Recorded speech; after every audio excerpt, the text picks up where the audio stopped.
Atención amantes de los gatos, porque una nueva modalidad de terapia llegó al Paraguay y se trata de la gatoterapia. Según especialistas en el tema, la terapia con estos animales ayuda a combatir el estrés y tiene varios beneficios.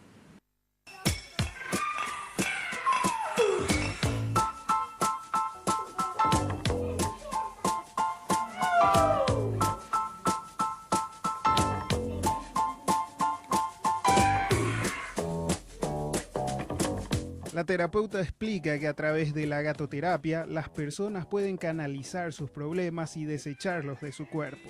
Para conseguirlo es necesario seguir una fórmula que, según dice, es muy efectiva. En primer lugar, se debe acariciar al gato, escuchar su ronroneo, hablar con el felino hasta lograr esa conexión entre gato y humano. De acuerdo a Jennifer, eso ayudará a desbloquear las emociones reprimidas.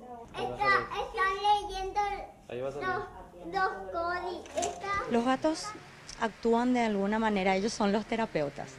Ellos lo que hacen es darnos a nosotros la oportunidad de conectarnos emocionalmente con ellos y a través de esa conexión que se va generando con ellos, nosotros podemos desestresarnos o tirar, digamos, ciertas emociones, ciertos sentimientos, sentimientos basura que le solemos decir.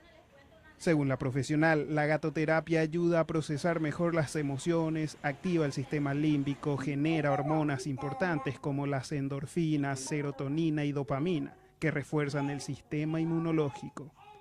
El gato es el que percibe cuál persona tiene o no algún nudo emocional dentro de sí y trabaja con eso, a través de su mismo ronroneo, desde su amasado, desde ciertas atenciones que ellos nos dan, y que son forma de demostrarnos su amor y a través de eso nosotros nos conectamos con ellos.